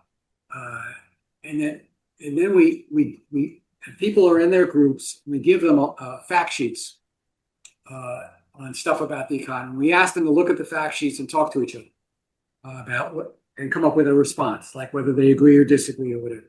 So it's very focused on adding new information to the discussion. So this activity of drawing there was no information we were providing. So I was afraid it was going to be like the sound of one hand clapping, that people would just go, why are we doing this? What's new? Why are we doing this? And I just was wrong. They were, after going through 4 hours of grappling with these, basic fundamental economic questions about inequality, about banking, etc. They wanted to express their future, and I was just wrong. I thought they just wanted to do more, concrete stuff. That's John's big point, right, John? Yeah, what I'm suggesting is that you get those emotional juices flowing and you ask the question, then what do we need to do in order to create the world we know in our hearts? And guess what? We know all the things that you and Patrick were talking about, all the things that the whole monetary movement altogether has been talking about. I mean, I would love for us to do that ourselves in the monetary movement and end with the question, what's the strategy that's going to accomplish it? You should look, if you go to runawayinequality.org, we have the whole curriculum on there as well as a trainer's manual. You should steal what you want, steal the format. I think it works very well. We have 40 communication workers in America, worker trainers who do 8 hours of training without giving any lectures. So it works. Okay. But you can modify, obviously, you modify it to start doing the stuff you want to do. We have Eric from the Philippines. We got to hear what he has to say. Okay, yeah, he's an organizer worker. He speaks 5 indigenous languages, and he goes around organizing and for monetary thinking, but fighting a desperate battle. Go ahead, Eric. Hello, Mr. Leopold. Thank you. I was so late, but I understand what you're talking about. Well, I'm concerned about the economics of working people. There in the US, the salary wage is per hour, and the Philippines is per day. The rate of income is usually less than the rate of many expenses of millions of people. And in America, I think there are 2.1, 2.2 million Filipinos working in the US, and they're much better having the wages per hour than the Filipinos here in the Philippines. And I think other than the salaries that the people receive, even in the US or Western or we are in a worse situation here in the developing world. And what we are asking for, we consider about the idea of UBI or the dividend in the social credit movement that we need to receive per annum without condition or discrimination a sort of amount of money that more than they receive in the form of income or any profits, that enough for the living, substantially enough to live decently daily. So the workers in the Philippines are in the worst situation, and I appreciate that you're concerned about the flight of the workers, even there in the US, and I don't know all over the world, but the flight of the third world workers or developing people in the third world nations are much more difficult. I understand that the Wall Street bankers are really doing things, but I think in the future there will be scarcity of job because of the automation, computerization, and modern technologies. They will take over the jobs of the humans, but the humans will become unemployed. So UBI, universal basic income, or dividend to every citizen, may play a role substantially on this, and that's probably significantly in monetary reform. We're working on this, and this is my a very difficult situation here in the Philippines in tackling those complex issues that will require economic strategies and combined with economic policies, which I work with C.H. Douglas Social Credit Movement, working for the liberation of workers from oppression and injustices of economics and finance, especially those in the Philippines or even in the US. The father is working, mother is working, uh, children are working, and yet they're still in debt and paying usury to their debts. So that's the problem. How can we emancipate from that? Thank you. Okay. Tomorrow we're going to have 2 UBI, a UBI social credit theory, and a short panel. So we'll go on it. But on this side of things, Les, please share. Very quickly, in our survey, we had UBI in there, and it ranked very low. It was in the bottom group, for what it's worth. So I think that's, I think, at least in the States, to keep in mind. The principle, however, let me just make one comment about AI and automation. I got a chapter on that in the book, but Chapter 11, I think. thank you. Yeah, I got that. It got in the book because the publisher said, "Hey, what about AI and technology?" And here's what I found. Uh, I Back in the 1950s, when the labor movement was 35% of all private sector workers, if you add in the spouses either way, you're probably talking way more than half the working people in the country. There was a debate and congressional hearings about what to do about automation. And it was basically a corporate, government, and union discussion. Because World War II, when 17 million people were in uniform and not working in the economy, automation was phenomenally fast. They were producing, munitions like no one believed it was possible. The engineering was superlative. The number of workers needed to produce a tank or whatever went way down. And that spilled into after World War II. Matter of fact, Kurt Vonnegut wrote a novel about a world in which everybody was unemployed because of automation. But what came up in the hearings was a discussion about how automation could lead to reduced work time. How historically, 12-hour, to 10-hour to 8 hours had to do with productivity. And what's interesting today is it's missing from the entire conversation. When I hear AI, my gut reaction is not job loss, which I'm not even sure is going to happen. My gut reaction is great. Let's go down to a 32-hour week. Because why not? Why not spread the work around? And why not? Because we don't have a workers' organization strong enough to even get in the conversation to force the congressional hearing about what are we going to do about automation.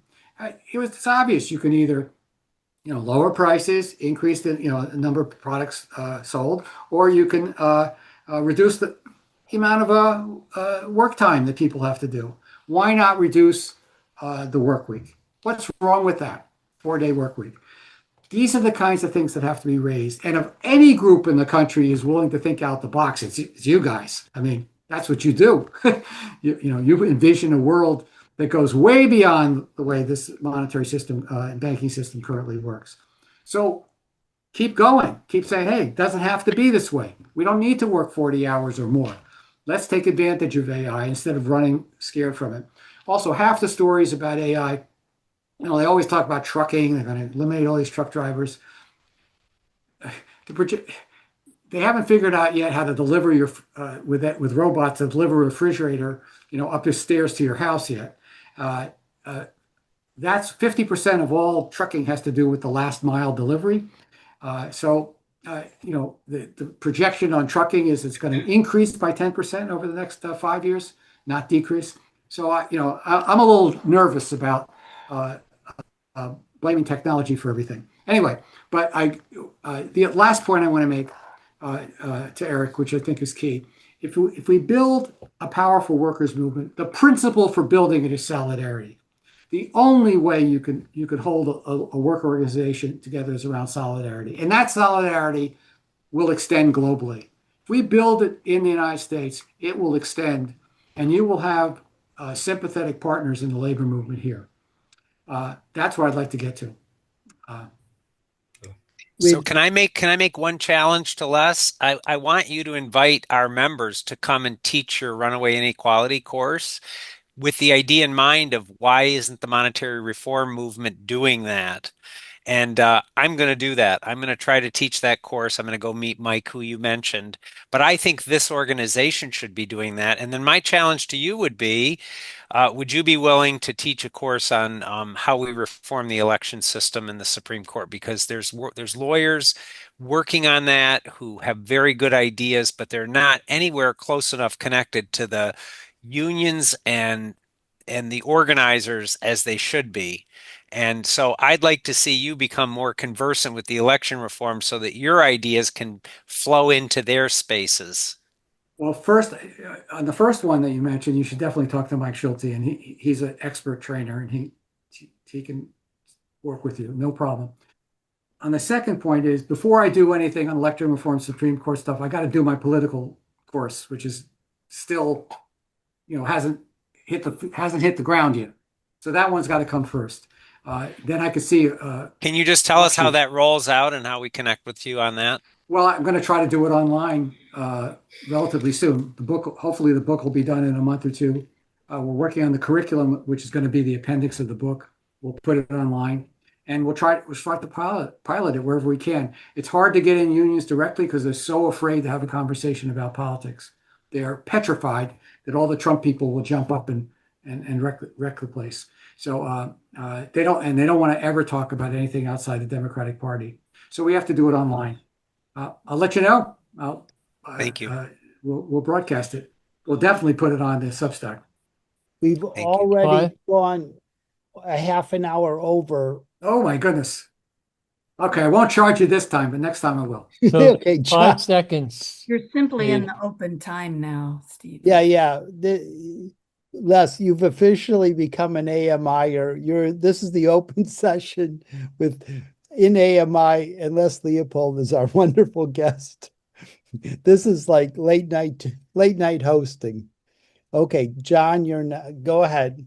So let's check out the network state. You just mentioned that you want the network state. Got it. It's very simple. The big idea that will unite all the disenfranchised people online and where they live. Online and where they live, and create the alternative society, which could sue for its own sovereignty. And maybe create a political party in between. Okay, Walt McRae is another one of my heroes. Well, a co-worker with Alan Brown, and leading Public Banking Institute, the Public Banking Institute. Well, thanks a lot, Les. Great to see you, and you too, Stephen, and everybody on this call. It's been so wonderful to be gathered together and feel the strength and the intelligence and the creativity that's in this family of monetary reformers. And I just wanted to first of all, and thanking you for including us and letting us help you sponsor this event, but also to say that the Public Banking Institute at this point is like all of us, asking the question of what can we be now? What must we be now? How do we bring our power together around the concept of something that we all need and that would be a transformative tool, namely public banks? Now, I think, and one of the things that's central to that is circling the wagons. All of us, monetary reformers and monetary theorists and practitioners, have business to do together. We have strategy and strength and alliances that we need to bond together and think about together. So I know Stephen and I are planning on talking directly about this and exploring some of the ways in which this could take place. But we absolutely, all of us, could make a huge difference, I think, if we look at some of the tactics and some of the strategies that will actually make a difference, not just theoretically, but actually on the street. For elections, for example, we have been a 501c3. We're looking at becoming a 501c4 as well, so that we can have the ability to engage at the legislative level. But we have the local elements of creating a public bank allow us in our unified strength new power, I think, to make a difference, because the citizens in every one of these areas, if we would, instead of being a small little contingent, have it be a larger group, a semblance of groups, that could approach our city council people and all of our other representatives, insisting that our money belongs in our hands.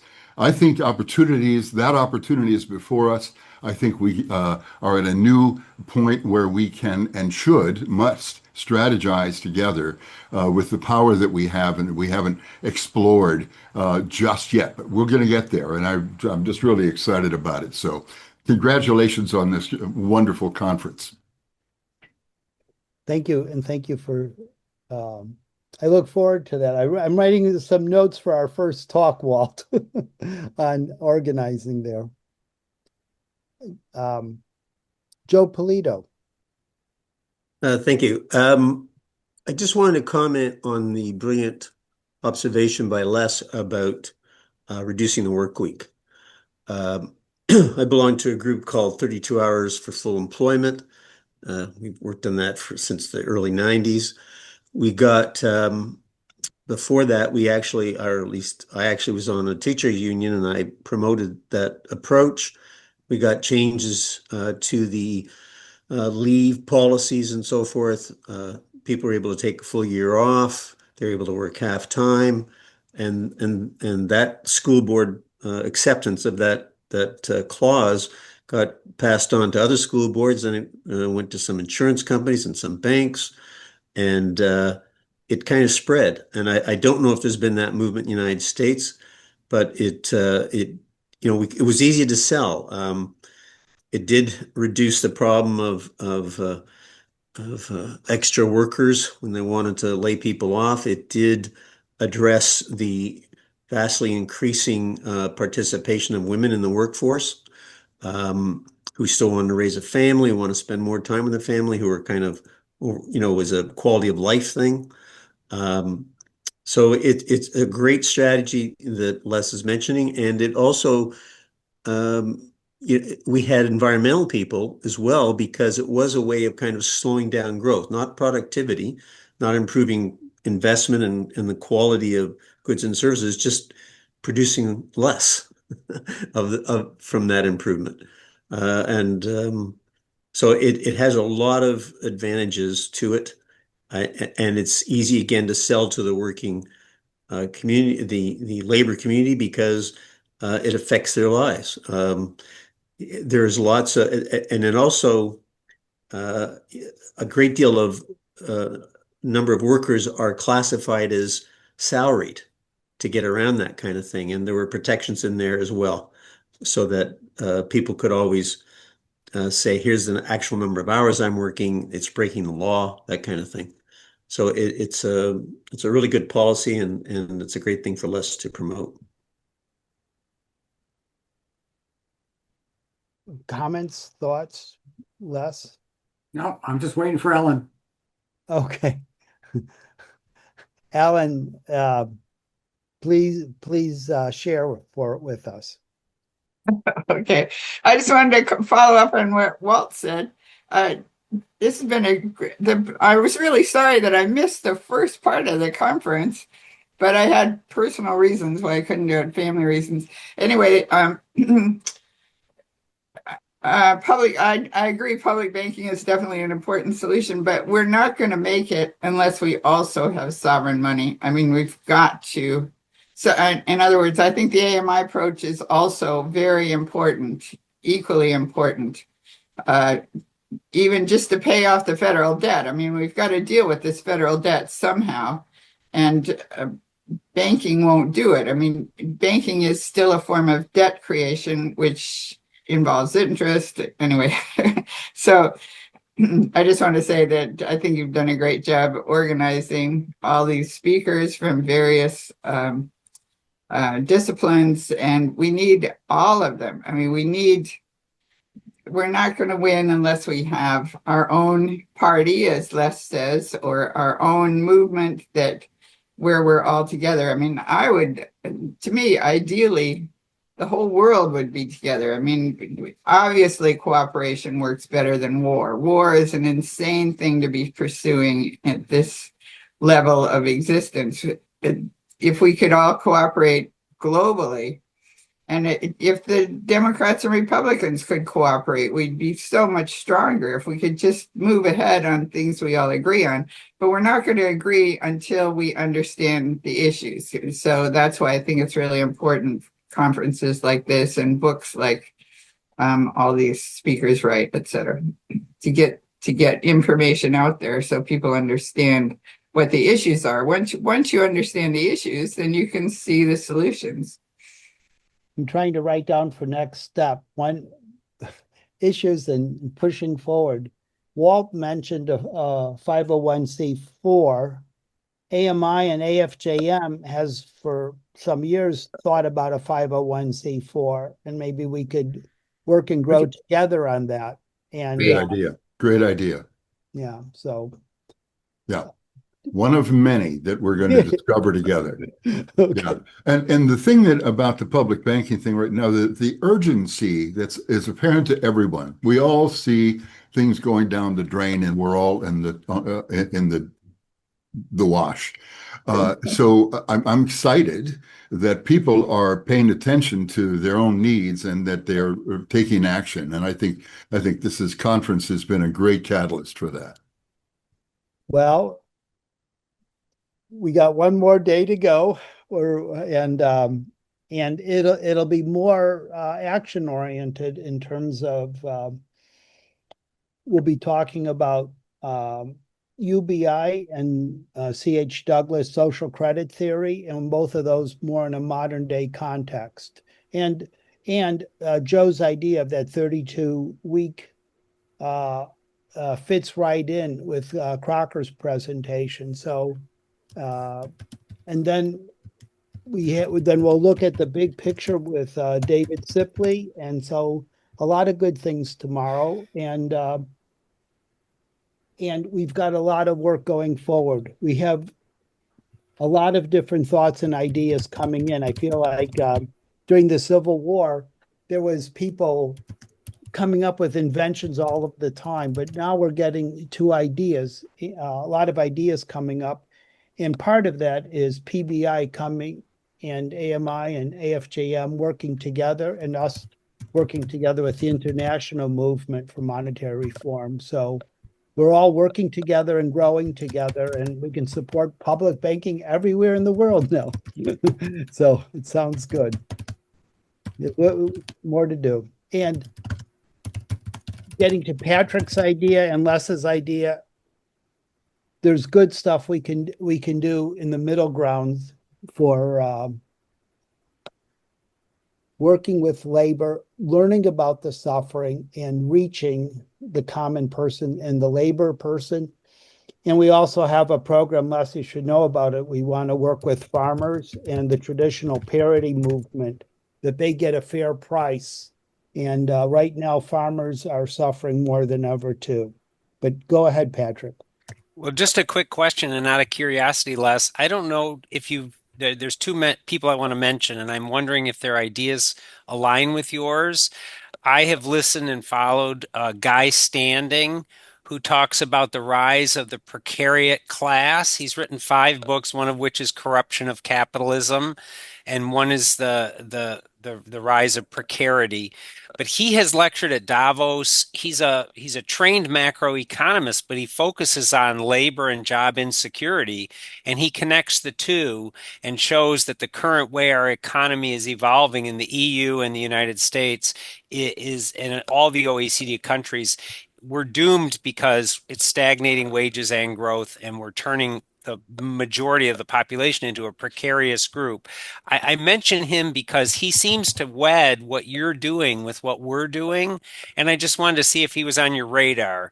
He goes to the UK and New Zealand. He's gone all over the EU, and he teaches in Great Britain.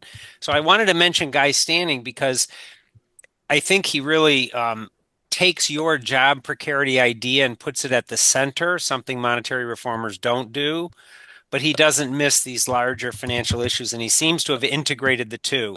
The other person I just want to mention is someone I met when I worked at the U.S. Senate, who was the chief economist of the Joint Economic Committee. He worked at Treasury under different administrations, and he worked at the World Bank. His name is George Tyler. And he wrote a book called What Went Wrong. It was published in 2013, and it was how the 1% hijacked the economy and destroyed the middle class. And what he talks about is family capitalism. That's the word he came up with to describe the social wages and the social democracy that emerged, especially just before and during the World War II period and after in Great Britain, and then across in the Northern European countries. He looks at Australia and New Zealand, and he talks about the German example in incredible detail, actually more detail than you did. But you are right on top of the exact point. He's got 5 chapters on it where they're required to have regional banks, they're required to have unions on their board, the protections against layoffs. And he was explaining that this can all be placed under the moniker of family capitalism. So my question to you is, isn't our discussion about all this quite broken because we talk about capitalism or socialism and we get lost in the labels? And yet the most recent poll that came out last week was that for the first time, the majority of people are negative on the word capitalism. And for the first time, a majority were not negative about socialism. It's not that the majority support socialism, they just weren't negative about it. And I'm wondering, given the way George Tyler has framed it and the way Guy Standing looks at it, whether we need a different set of labels and how my comments about these 2 authors affect what you're doing. Patrick, I put a link in about standing at doing a conference on rentier capitalism, and people can look at that so they can appreciate who you're talking about. I'm going to have to check out these guys. I'm not familiar with them. As for labels, again, I'm an empiricist. If you want to float something new and it catches on, or somebody wants to float something new and catches on, I'm fine. I'm also fine with working with the way the labels are now. I think there's plenty of room to build what we want. I have to leave. I have a family obligation that's about to start. But I just want to thank you all again for the opportunity to be with you. And, like I said, I'm a cheap date. I'm available. And hopefully we can build some education together. And I really want to follow up with you guys about ways to collaborate. Thank you so much. I appreciate it. Thank you very much, Les. And have a good time with your family today. Yeah, thank you. We give them a great thanks for stealing you a little bit, too. Yeah, I got to find them. Okay, great. Thank you. Okay, bye-bye. Bye-bye.